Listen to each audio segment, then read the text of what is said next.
Hello and welcome to our podcast, Tales from the CyberLab. My name's Adam Myers and I'm the sales director here at CyberLab, and I'll be your host for today. Joining me is Neil Furminger, who heads up Cyber Essentials at IASME, and we'll be discussing around defending against common cyber threats. So welcome, Neil. Could you just explain a little bit about your role and what you do on a day-to-day basis? Yeah, I'm the head of Cyber Essentials at IASME, the delivery partner for the UK Government and National Cyber Security Centre's Cyber Essentials scheme. I've been working on the scheme now full-time at IASME for 7 years. And my key role in this is to make sure that the technical side of Cyber Essentials is applied correctly throughout all our certification bodies, assessors, etc., to make sure that the scheme is applied in a consistent manner and the integrity of the scheme is maintained. Amazing. Yeah, so I'm really looking forward to this podcast. I think it's going to be brilliant. So I guess first topic, from what IASME sees nationally, what are the most common sort of cyber threats affecting UK organisations? I think what we see is there are lots of threats out there, but in my world working in Cyber Essentials is that the threats we hear about and we talk about, we hear that they are started off by commodity tools, free and relatively easy to start with before they became more complex for the larger organizations. And so many cyber attacks start with freely available tools that are available out there in the commodity space that we talk about in Cyber Essentials. Is that we've done a few through like our live hack, for example, and some of the tools that are used. Is that just sort of readily available on the dark web? And I guess as one is sort of found and sort of maybe a new one will spin up as that sort of moved out. Is that kind of how it works and operates, so that these tools are low cost and fairly easy to sort of? Not necessarily even on the dark web. Some of the tools that can be used to carry out a cyber attack can be those that are used to do a pen test to see how secure an organization is. And there's things like tools like Metasploit out there, etc., which were there at the beginning of Cyber Essentials and used to carry out such untargeted attacks, because that's what we talk about. We're not looking at the targeted attacks with Cyber Essentials, the untargeted attacks, and many cyber attacks start in that simple manner to start with. Are you still seeing like phishing is probably one of the sort of main entry points? Is there anything there that you're seeing as sort of the main sort of attack? Yeah, that for Cyber Essentials especially, that is what the threat model is about. It's about phishing, vulnerability, exploitation, password guessing, all those common things that have been around, we know about and hear in the news, etc. Been around for many years. They are still very common entry points and threats, that are exploited. Yeah, like unpatched systems, we see a lot of misconfigurations. Is Yeah. that what you're seeing? And yeah, that's kind of often the sort of way that. Yeah, that's a big part of Cyber Essentials, is educating people on patching and making sure their systems aren't vulnerable from those threats. I talk about it almost on a daily basis. Yeah, and then so obviously with hack risk that we do, we sort of try to help with the sort of supply chain element of Mm-hmm. cyber essentials, and I guess that's where maybe an attacker might try and sort of that relationship between suppliers. They try and sort of see that as a soft target. Is that still what you see as well? But yeah, the supply chain is really important, and there's an awful lot of work going on in the Cyber Essentials ecosystem at the moment, working with government and the NCSC about securing supply chains, because we saw with attacks that happened last year how supply chains get affected. So it could be top down or it could be bottom up that affects. You could have weak email systems further down the supply chain sending in threats across to the larger organization that causes disruption. And I guess that's why it's important to have like good cyber hygiene. Doing your health checks, Yeah. going through these sort of accreditations and audits. That what you'd recommend? Sort of make sure you're measuring and benchmarking yourself against those standards. Yeah, with Cyber Essentials, what I like to do is because that's my world is it's an education piece and it's something that should be maintained 12 months of the year. Ultimately, it's good gap analysis when you start, certainly in your first year of doing it. But yeah, it gives you that benchmark, and they are the best practices of basic cybersecurity. So any other scheme assurance level or whatever that may be required, I still really believe that the Cyber Essentials gives you that benchmark base level to build your platform of a good cybersecurity ethos within organizations, etc. Yeah, some really good advice there for our audience. So yeah, Yeah. great sort of first opening question, I guess. And then just moving on. So there's this sort of perception that hackers are sort of highly sophisticated. Is that really what's happening in most attacks, or are you seeing anything different? No, there is a level of sophistication with some of the attacks, but what we see is that sophisticated attacks can very quickly become very simple, commoditized attacks Yep. in a matter of days. Nowadays, there's many different things, but with Cyber Essentials, we're looking at those commoditized attacks because they're the most common that they're out there. They're normally untargeted, and they're the ones people are most vulnerable to. Targeted attacks accounts for a smaller percentage, but even the targeted attacks start with these commoditized tools and attacks to start with, because if they can find an easy way in to get these larger organizations, they can cause the disruption we've seen over the past year with some high profile names. Yeah, and I guess it's like sometimes it is known techniques, and automation has probably played a big role Yeah. in that. That I'm obviously using AI, but the scale now and sort of how they can do that by sort of targeting those common weaknesses, that's, I guess, where they can do this now on a bigger scale and kind of push that out to more and more businesses through the sort of technologies we evolve, I guess. Yeah, I think the AI, what it's done is going to help defenders from these attacks, but it also helps the attackers, and it's just speeding up the whole process. And we're starting to see a number of reports that are coming out. There was a report from the NCSC just a couple of weeks ago talking about this, about defending using AI, but also the attackers being able to speed up, and how we should defend against it by making sure you're using the basic controls to start with. Yeah. I guess that's what Cyber Essentials does, isn't it? It's focusing on stopping those everyday attacks and uh, Mm-hmm. the mass attacks that we see. I guess that's what you're trying to help with, is with that benchmark, sort of raising everyone's level. We kind of help and support one another in that, I guess. Yeah, I think by having a base standard, which Cyber Essentials is, with the 5 basic controls that are built into it, um, they they go outside sometimes the threat model of Cyber Essentials, because they can inhibit all kinds of different kinds of attacks just by applying basic controls. And remember, the controls have been around for a long time. Cyber Essentials is 12 years old this year.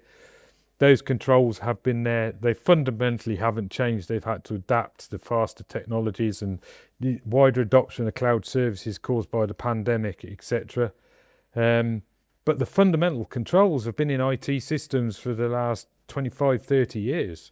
It's just, I find it remarkable, we still have to educate people on these basic things. And like anything, you can get the biggest bang for your buck, I think, with cybersecurity, is putting these basic controls in, because they can really make a difference. Amazing, amazing, yeah, thought there. So, I guess just for anyone new to it, what Mm. exactly are essentials? We hear it a lot, and I think people have a good understanding to some extent. But I guess why was it created? And could you just maybe provide some sort of narrative on that for our listeners? There's a lot of stories about why it's created. Yeah, A lot of people think it was created for SMEs, etc. But there was a period back, 2010, 2011, something like that, where there was a number of large contractors working for defence and UK government that were being attacked, but they were being attacked through these commoditized tools. And the NCSC, or what was the CESG at that time, decided that a scheme needed to be put together, working with various government departments, to try and prevent these attacks from taking place. And so they used what was 10 steps to cybersecurity, which was made up of numerous amounts of controls, chose the 5 that prevented cyber attacks and built the scheme around those controls. And yes, and our CEO at IASME was there at the beginning, being involved in this. So IASME has been well embedded into the Cyber Essentials ecosystem for quite a while now. Listening to this episode, one thing should be really clear. Most cyber attacks don't succeed because organizations are unlucky. They succeed because basic security controls are not in place, and that's exactly why we have Cyber Essentials. At CyberLab, we help organizations defend against the most common cyber threats by achieving Cyber Essentials, a UK government-backed standard built on the NCSC's guidance and designed to stop attacks that we see every single day. It focuses on the fundamentals that really matter, so secure configuration, access control, patching, and malware. And as an approved assessor for Cyber Essentials and Cyber Essentials Plus, we've helped over 1,400 organizations achieve their certification. And Cyber Essentials can actually be achieved from as little as £320 as a starting point. And if you do need greater assurances, we can also help you with Cyber Essentials Plus. So join over 120,000 organizations who are already certified and take a practical first step to stronger security by visiting our website, cyberlab.co.uk. And that's Cyber Essentials with CyberLab, because defending against the most common cyber threats starts with getting the basics right. Back to the episode. We're working very closely with the sort of the NCSC technical controls and best practice. I know a lot of our listeners will sort of follow that best practice as well. But would you say it's still achievable for all organizations, and that's kind of like everyone should try and aim? Do you think that's a fair sort of point to say that it is for all? Not just as I'm heavily involved in working on the annual requirement updates, etc., it is something we always look at when we do the requirements. We are making sure it is accessible for all and whether everybody can do it. We start off with a base point when we look at it. Can you apply the control to a single laptop? And that's the thing, you can apply it to a single laptop. And obviously what we have is challenges. So, small organizations may not have the technical expertise around to put some of these controls in place. And as you go up and scale up in size of organizations, it becomes more complex when you've got to maintain the controls over thousands of devices.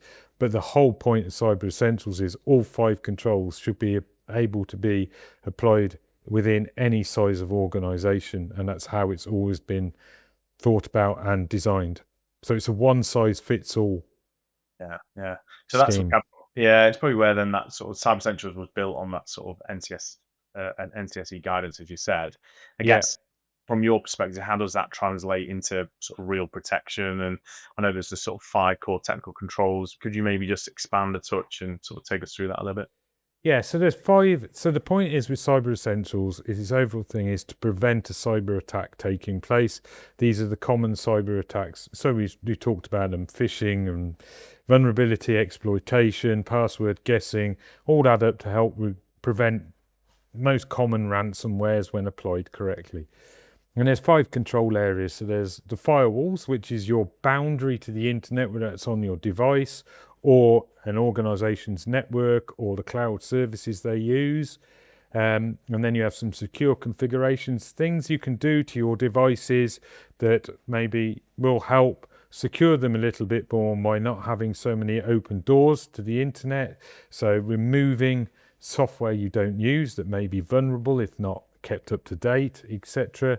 Removing unwanted user accounts or default accounts that are supplied on those devices to start with. If you disable or remove them, that will reduce the attack surface against that device.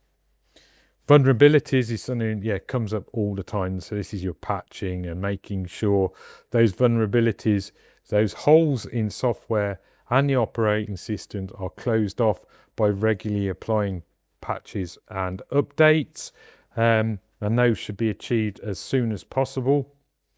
And then we have how you use user accounts. So that's your standard user account for your day-to-day operations, reading email, writing documents, filling out spreadsheet, account software, etc. And how you use your administrator accounts as well. Make sure your standard user doesn't have administrator rights, because administrator rights and permissions gives the attacker, if they got hold of that account, the ability to install software. So that could be encryption software from clicking on a link that starts off a ransomware attack or something. So if you keep those two accounts separate, you reduce that risk if one gets compromised. Especially the standard user account, that it should be used for 95% of your daily activities. Unless you're an administrator, would use it more, but we'd still encourage users to have standard accounts and administrator accounts to do the different high privileged access with a completely different account. And then finally, the final thing is about malware protection. So this used to be known as antivirus software, but is developed in something else called malware protection. There are many suppliers of this, but we want something that is there regularly checking and scanning the devices on access, etc., for these threats and vulnerabilities that may be coming through, can check suspicious links, etc. We want them to be configured to vendor best practice and make sure they are kept up to date. Those are the 5 control areas. Amazing. Yeah, I guess for anybody that just needed a little sort of a snapshot of what they should be doing, sort of 5 steps, really good takeaway from that topic perspective. So what we see is, I guess, when should organizations consider Cyber Essentials Plus instead of sort of basic certification? Is I guess a lot of businesses are thinking of maybe going for Plus. What would be your advice there, and how they should sort of go about that, and when to maybe take that step? So Cyber Essentials Plus, we haven't talked about the 2 different levels actually. So you do there's 2 levels to Cyber Essentials. So there's Cyber Essentials, the verified self-assessment, which is where you fill out a questionnaire and then it's independently verified by an assessor who goes through and checks your answers and what you've submitted to make sure what you think you have in place aligns with the controls, and they will pass it off. The Cyber Essentials Plus that you're talking about here then gives that additional level of assurance on it, because you'll have some audit tests carried out on your devices, your network, and against your cloud services to show whether you have those Cyber Essentials controls in place. Now, the controls of Cyber Essentials, this is an important thing to bring over. They are technical controls. And what we're doing with the CE Plus, the Cyber Essentials Plus, is to make sure those technical controls have actually been put in place and tested and offer that resilience part to protect and prevent these basic cyber attacks taking place. So they check for account separation. They check if all your updates have been applied within 14 days release of the vendor on a sample of devices. They check if you've got open ports open on your firewalls, etc. So it adds that extra level of assurance, and it's something we're seeing big take up for those supply chain requirements coming when you want a contract or something with local or UK government or something. They're using it as that extra level of assurance to show that their networks and devices have been tested. I guess it's ideal for sort of regulated sectors, supply chain, like you mentioned, and high-risk organizations. That's probably where maybe they should consider Plus. Are you seeing a big uptake? More organizations make the move to Plus? Through your experience, you see that more and more are sort of trying to hit sort of get to Plus level. Is that what they're doing? Yes, there's a higher percentage growth in the Plus area, but we still get a very good growth on both schemes. Especially with the announcements from government, etc., talking to the FTSE 350 companies back in October. There's so much more awareness, especially over the high-profile attacks and what people can do. So we're fully backed by UK government. It's spoken about by ministers, etc. And it's been promoted everywhere. There's been a recent advertising campaign on social media for the first time properly about Cyber Essentials. Has proved very effective and has got a lot of uptake. The conversations about Cyber Essentials there's a real upshift in talking about it because of those high profile attacks. What can people do? That's what Cyber Essentials has got people talking about, because they are achievable controls that can genuinely prevent a cyber attack in the majority of cases. About 80%, if you put the controls of Cyber Essentials in place, you'll prevent about 80% of cyber attacks. A big stat there. Yeah, Yeah. Great listeners to sort of take that advice on board. And I guess what role do awarding bodies like CyberLab play in helping organizations achieve and maintain cyber essentials? Because I know it's not always that easy to sort of go through that journey and that path, and I guess that's where we try and help. And could you maybe just provide some advice on how we maybe play a role in that? So IASME, we oversee and administer the scheme and help create the scheme and do all that work with the government. So with that link between, but also we have a UK-wide network of certifying bodies such as CyberLab, who are the frontline people working out there in the wild with these organisations to help secure them and show them the way forward with these controls. So you are the front line. CyberLab is the front line here, who are working with those organisations, trying to protect them from these cyber attacks taking place. So you're the ones who are actually delivering cyber essentials. You're delivering the cyber essentials plus audits, etc. But you're also possibly providing other services that are all linked to the cyber essentials ecosystem, cyber advisor services, etc., that are out there now, and providing that core advice and implementation skills on how to apply these controls. And I guess we're trying to sort of support, I guess, before, during, and after certification. That's kind of where we try and help, and I guess use it as a foundation, sort of to build out a cyber strategy and hopefully help organizations. So it's not just always a tick box, and that this sort of through the sort of what you shared here and how we sort of try and identify gaps and avoid sort of failed assessments. We're in there trying to help there. So yes, cyber essentials is an education piece. It's your first rung on a ladder to getting involved with cybersecurity. But as I said earlier, it gives you, I think, big bang for your buck, because these controls really have been proved to be very effective. I think you need to, when you start on the cyber essentials journey, that's not the be all and end all. You've got to continue. There's other things you can do. There's other resilience pieces you can do around it. But your cyber essentials should be maintained 12 months of the year, 365 days to get that protection you get from applying the controls. Don't treat it as a tick box exercise. I need it for a contract. You should be, when an organisation starts on its journey with cyber essentials, they are buying into something that needs to be maintained 365 days a year. That is most important, because if you give up after 30 days or so of having it, you're not going to get the benefit. You may get the benefit of holding a contract, but it's not going to help you if you don't maintain those controls all the time. Yeah, amazing answer there, I believe. So I guess I always ask this to sort of all our guests. If you could leave organizations with just one principle when it comes to defending against sort of common cyber threats, and one piece of advice, they could take away from this podcast, what would that be? And yeah, I'm interested to hear your answer on this one, because I think it's going to be a good one. One piece of advice. Oh. Yeah. I've got 5 pieces of advice. Apply all 5 controls. Yeah, there we go. Simple as that. Follow the guidance of the NCSC. Listen to them. And follow these 5 core controls. It's as simple as that. They're made up of things that apply.